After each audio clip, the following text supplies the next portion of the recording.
¿Qué tal? Buenos días. Bienvenidos a la iglesia Venid y Ved. Estamos ubicados en la región 107, Manzana 32, lote 12 del fraccionamiento Paraíso Maya, aquí en Cancún, Quintana Roo. Vamos a dar inicio. Hacer un inventario moral personal de nuestras culpas. Necesitamos ser sanados de la culpa. Con el sentimiento de culpa nos percibimos indignos, sucios. ¿Y cómo librarnos de la culpa y tener una conciencia limpia? A estas alturas creo todos coincidimos en que ninguno de nosotros somos perfectos, ¿cierto? ¿O hay alguien que disienta? Bueno, ninguno es perfecto. Todos tenemos pecados, todos cometemos errores, por lo que muchas veces o nos arrepentimos o debiéramos arrepentirnos, y el resultado de esto es que cargamos siempre con culpas. Algunas veces, de una forma inconsciente, sabemos que lo que hemos hecho está mal, y por tanto el sentimiento me acompaña y lo percibo claramente. Hay una conciencia que me acusa, pero muchas veces hay sencillamente malestar, hay una sensación de desagrado con nosotros mismos, que no sabemos identificar la causa, y tiene que ver con culpas inconscientes. Hay cosas de las que no soy consciente que he hecho mal, pero sin embargo me siento mal acerca de esto. Tenemos esta mañana que aprender cómo librarnos de la culpa y tener una conciencia limpia. Y este paso es clave para disfrutar el tener paz y descansar, porque si no vamos a estar de alguna forma sometidos a torturadores que van a incomodarnos, que van a estar haciendo insoportables nuestra existencia, dice el salmista. Escuchemos la Biblia. Salmo 32:1. Dichoso aquel a quien se le perdonan sus transgresiones, a quien se le borran sus pecados. Versículo 2. Dichoso aquel a quien el Señor no toma en cuenta su maldad y en cuyo espíritu no hay engaño. Cuando nuestras faltas son perdonadas, cuando somos absueltos de nuestros errores, nada ni nadie nos achaca culpa alguna. Dice el texto que somos personas felices. La pregunta es, ¿qué consecuencias tiene en nuestras vidas la presencia de la culpa? En primer lugar, quiero apuntar ciertas causas o ciertas consecuencias que tienen como origen la culpa en nosotros. La culpa nos hace inseguros, nos hace sentirnos preocupados, con el temor que se pueda descubrir la realidad acerca de nosotros. Se cuenta, y este es un hecho verídico, el autor de Sherlock Holmes dicen que tenía mucho sentido del humor y siempre estaba haciendo bromas. En una ocasión, él escribió un anónimo a 5 personas muy importantes del Reino Unido.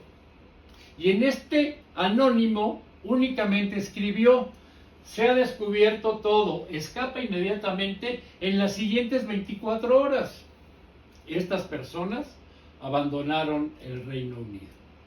Y es que no hace falta más, solo el hecho de apuntar que puede alguien saber que escondemos para que entre el pánico, pero es que no hace falta, es una amenaza presente, con que esté latente solo la posibilidad de ser descubiertos.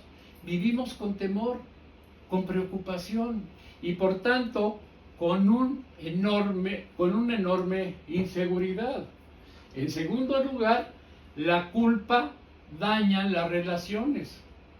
Hace que respondamos a las personas de una forma incorrecta, muchas veces de manera desproporcionada.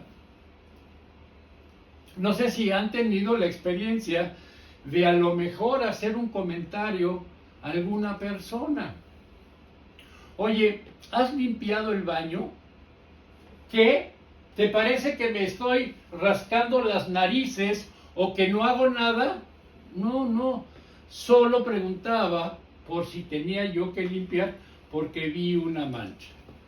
Pero no guarda ninguna proporción el tono de la pregunta ni la intención de la pregunta con la respuesta. Una respuesta que se siente que habla desde la herida y que generalmente tiene producida porque se ha puesto el dedo en la llaga. Cuando uno pone el dedo en la llaga, produce una reacción de dolor y la persona salta, se siente acusada o se siente descubierta y entonces reacciona generalmente de una forma exagerada que no guarda relación con lo que está ahí discutiéndose, hablándose, ni en los términos, ni en los modos, ni en las formas. La causa no siempre es la misma. No tiene que ver siempre con la culpa.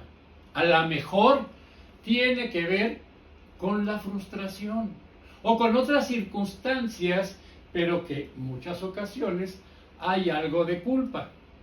Cuando a ti te hace sentir culpable, no reaccionas. Te tocan en la zona en donde no hay una llaga, no sientes dolor.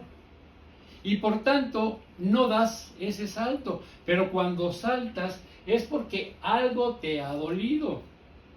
Y muchas veces tiene que ver con esa área sensible, aquel problema que no hemos conseguido resolver aún en nuestra vida y que nos sentimos acusados. Y entonces, como aquí sabemos practicar muy bien que una buena defensa es un mejor ataque, estamos preparados para cuando alguien nos diga algo o nos acuse, ya nos defenderemos. El problema es que a veces ni siquiera nos han acusado y ya estamos dando golpes a diestra y siniestra.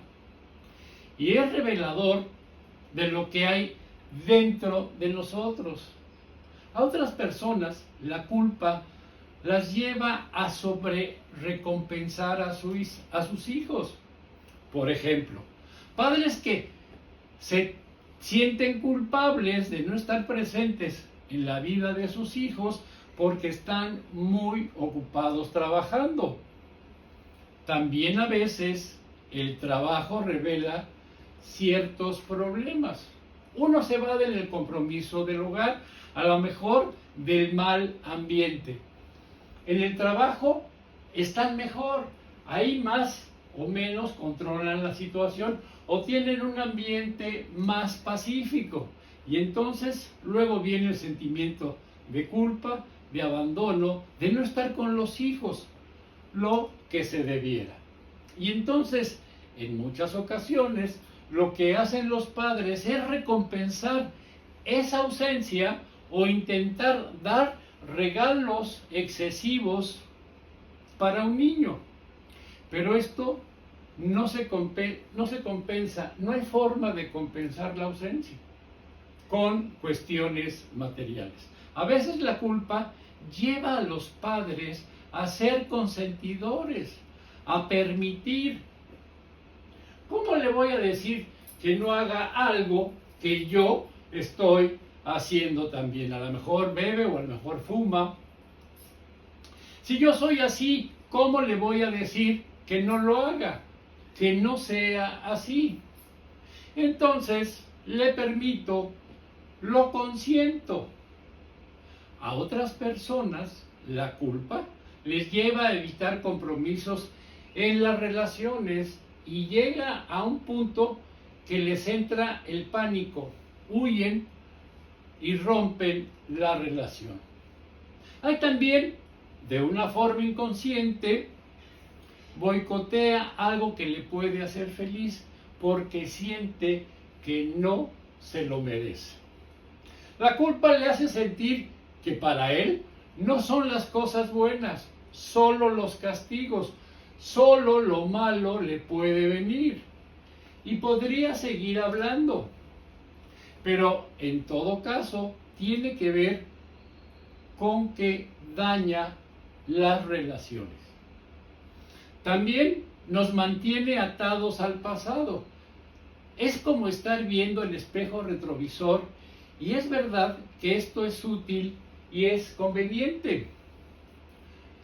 Nos da una perspectiva, una visión de lo que ocurre detrás de nosotros. Y para hacer ciertas maniobras es más que aconsejable el hacer el uso del retrovisor. Permanentemente viendo el espejo, no vamos a tardar mucho en chocar. No es una forma útil y eficaz de dirigir nuestra vida. O sea, la culpa nos lleva a volver a pensar una y otra vez en las cosas que han pasado. En las ocasiones que me gustaría cambiar, pero nunca cambian porque la culpa no puede cambiar el pasado.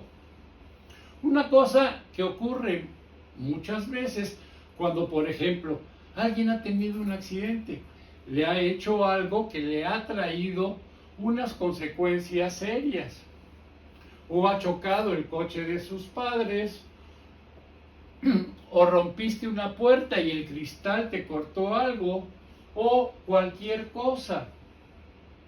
Lo que automáticamente viene a suceder en nosotros es que empezamos a darle vueltas, a recordar, a repetir la misma escena diciendo: si hubiera salido 5 minutos antes o después, si en el semáforo no me hubiera adelantado, si hubiera respetado el límite de velocidad, si hoy no hubiera ido a trabajar, cualquier barbaridad.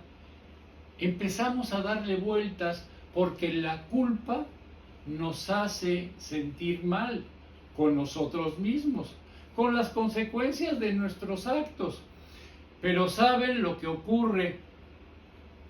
Por muy preocupados que estemos, por muchas vueltas que le demos, nada va a cambiar. La culpa no puede cambiar nuestro pasado. Así como la preocupación no puede cambiar nuestro futuro, por mucho que nos preocupemos por lo que va a ocurrir, no va a cambiar. Lo único que se consigue con tanta preocupación como con la culpa es arruinarnos nuestro presente. Va a ser que vivamos nuestro día pésimo, un día miserable. Y además consiguen enfermarnos. Hay muchas enfermedades asociadas tanto a la culpa, el estrés y la preocupación. Por eso vamos a enfocarnos en cómo librarnos de la culpa. Y para esto hay ciertas cosas que nos pueden ayudar. A unos les ayudarán de forma más eficaz que a otros, pero en todo caso espero que sean de bendición. El primero de ellos tiene que ver con hacer un inventario moral personal. Necesitamos para esto en dónde escribir y un lugar apartado y tranquilo.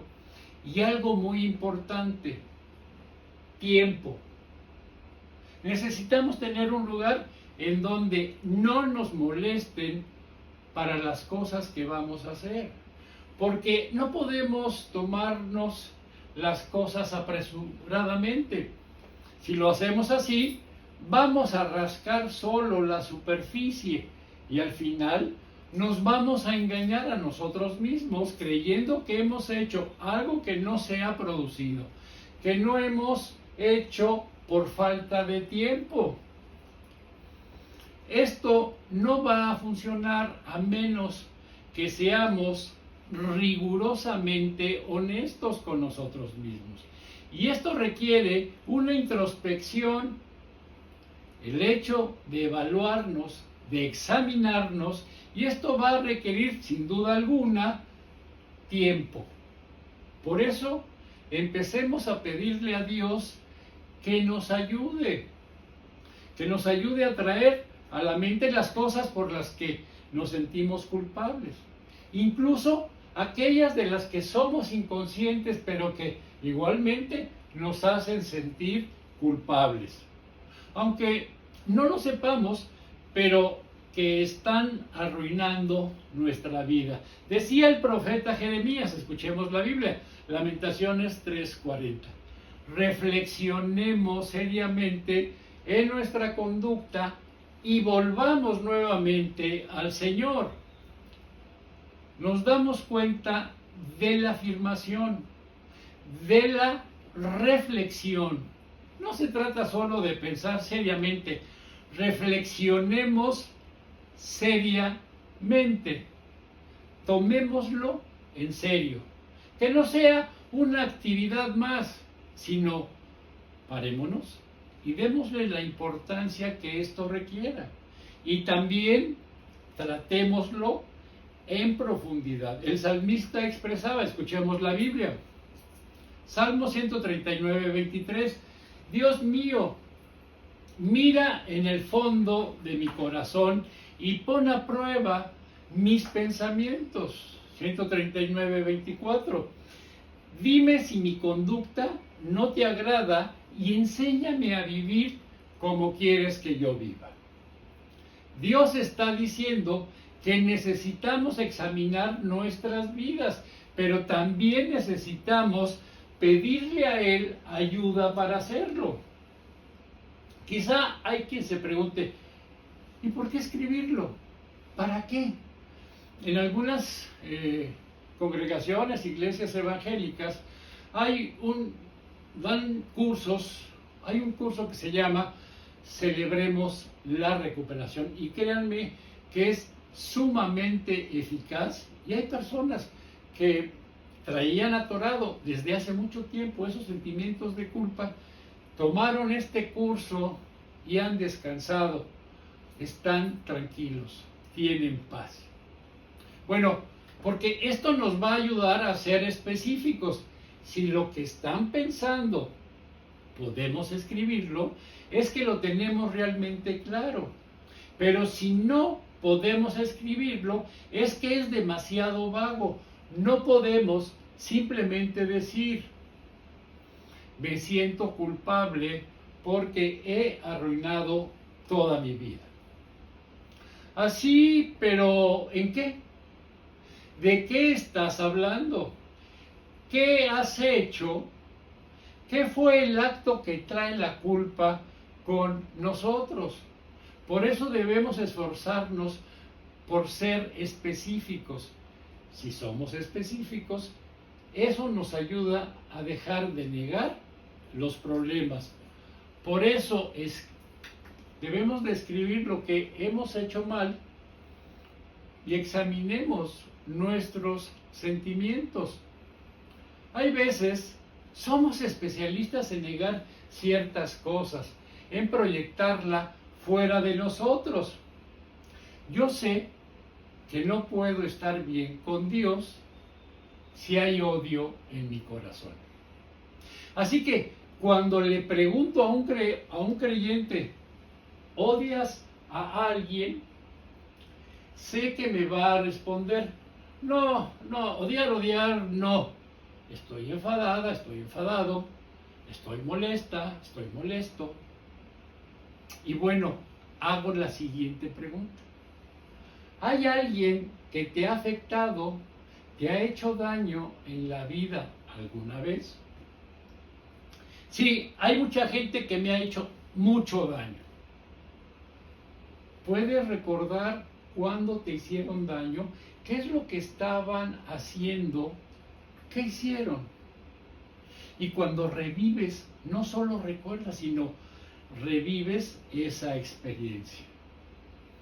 ¿Eso te hace daño? ¿Sientes que te ha herido? Si es así, es que hay odio en tu corazón. Ese resentimiento, ese volver a sentir es porque no se ha sanado la herida. Sigue siendo una zona sensible. Cuando tú tienes un corte y se cierra en falso y hay una infección dentro, nos damos cuenta que no ha sanado porque sigue roja, sigue supurando, tienes pus, sigue estando maloliente y sigue siendo una zona enormemente sensible. Cuando algo nos roza, saltamos, nos da dolor, un dolor enorme. Y eso tiene que ver con que no ha sanado, ha cerrado en falso. Esa herida lo que está produciendo, ese sentimiento de enojo o de ira o de odio que hemos guardado, pero lo negamos porque decimos que un cristiano no puede odiar, pero lo estamos haciendo. Nos damos cuenta de ese círculo vicioso en el que nos hemos envuelto. Por eso tenemos que examinar nuestros sentimientos. ¿Cómo me siento? ¿Me siento enojado? ¿Me siento frustrado? ¿Tengo dolor? Muchas veces el enojo tiene un origen, la frustración. La frustración viene cuando tenemos expectativas que no se han cubierto, que no se han satisfecho. Es decir, esperamos que alguien hiciera algo de una forma determinada, algo para mí, que respondiera a mi necesidad, que me dijera algo, porque bañé al perro, o barrí el jardín, u otra cosa. Y esto no ha ocurrido. Muchas veces depende cómo tenga el día, depende cómo me levanté. De repente nos sentimos menospreciados, hundidos, heridos, ninguneados. ¿Y saben cuál es el origen de todo esto? El egoísmo. Quiero primero que las cosas sean como yo quiero, que se me satisfaga a mí. Y todo tiene que ver con el mí, me, conmigo, yo mismo. Y en ese sentido, muchas veces no deja de ser un pecado de idolatría. Así que examina en tu vida, ¿estás enfadado con alguien? ¿Y a qué se debe ese enojo? Quizá venga de la frustración, quizá venga de no estar haciendo lo que queremos que hagan por nosotros. Y eso tiene que cambiar en nuestra vida. Y nos sentimos culpables, porque nos damos cuenta, no deberíamos de ser así, no deberíamos ser tan exigentes, tan intolerantes, o no debiéramos esperar tanto de otros. Por ende, analicemos nuestros sentimientos, analicemos nuestros recuerdos e intentemos aflorar todo aquello que nos causa culpa en nuestras vidas. Y anotémoslo de una forma específica. Seamos lo más concreto que podamos. Pongámosle una frase que lo explique. En segundo lugar, debemos aceptar la responsabilidad de nuestros actos, nuestras faltas. El obstáculo más grande para la sanidad, el problema, somos nosotros mismos. Si seguimos diciendo cosas como, no tengo ningún problema, no, mi problema en realidad son los otros, porque si me cambio de trabajo, si cambio de ciudad, si cambio de domicilio, si cambio de vecinos, si cambio de iglesia, todo se resuelve. Atención, a donde vaya, los problemas me van a seguir, me van a acompañar porque yo soy el problema, por no tener valor, por no tener coraje, por no ser organizada o organizado. Si yo no cambio, los problemas no van a cambiar. Y eso es lo que nos ocurre muchas veces. Nosotros estamos pensando que el problema lo tiene que ver con nuestros vecinos, que tiene que ver con nuestros compañeros de trabajo, que tiene que ver con los otros creyentes, con el pastor o con quien sea. Les aseguro que el problema, en primer lugar, empieza siempre con nosotros, y hasta que no confrontemos nuestros problemas con nosotros mismos y cambiemos en lo que tenemos que cambiar, el problema va a acompañarnos a donde quiera que vayamos. Pero por eso no debemos de caer en la trampa de racionalizarlo. Decir cosas como, ya sucedió hace mucho tiempo, no prescriben. O decir, es que todo el mundo lo hace. Que no es verdad, no todo el mundo lo hace. Pero aunque todo el mundo lo hiciera, a nosotros, ¿qué? No lo minimicemos. No estemos diciendo cosas como, bueno, no es tan importante. ¿Por qué te mientes? Si no es importante, ¿por qué algo que ha ocurrido hace tantos años sigues recordándolo hoy? ¿Y por qué sigues dándole vueltas si no tenía ninguna importancia?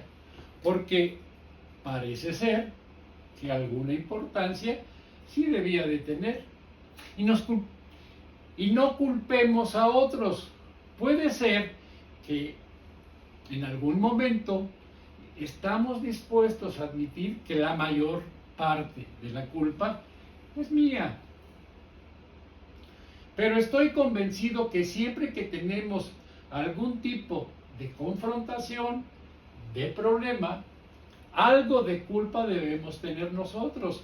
Y ahí es donde debemos enfocarnos, aunque sea una pequeña parte. ¿Qué hacemos con esa pequeña parte de nuestra culpa? De eso, de lo que sí somos los únicos responsables, dice la Biblia. Escuchémosla. Primera de Juan 1:8. Si decimos que no tenemos pecado, nos engañamos a nosotros mismos y la verdad no está en nosotros. Debemos de ser honestos. Si realmente queremos dejar de engañarnos a nosotros mismos, ¿saben qué es lo que tenemos que hacer? Dejar de mentirnos, pretender que la culpa es de los demás. ¿De qué sirve que intentemos no ser culpables si en nuestro corazón nos sentimos así? ¿No será mejor terminar con eso para que podamos seguir con nuestra vida y tener paz y descansar de ese problema? Por eso, hagamos el inventario. Y luego, mirando la lista, reconozcámonos en ella nuestras faltas y digamos, sí, es verdad, yo soy yo soy la persona que está aquí descrita. En la siguiente semana daremos el final de la culpa. Mi Dios y Padre bendito, te damos infinitas gracias que nos hayas regalado vida en este domingo 6 de noviembre. Señor, seguimos atorados con esa piedrita en el zapato que se llama culpa. Y que muchas veces nosotros, en vez de tomar la decisión de erradicar esa piedrita, le ponemos algodoncito, le ponemos doble calcetín para que duela menos. Pero finalmente no hemos solucionado las cosas y el resultado es que estamos contaminando a las personas de nuestro alrededor. Te pedimos guía, te pedimos dirección para poder de una vez por todas erradicar esos conceptos de culpa que los tenemos desde hace mucho tiempo y que no hemos querido erradicarlos. Mi Dios, te lo pedimos en el nombre de tu Hijo amado Jesucristo. Amén. Gracias y buenos días.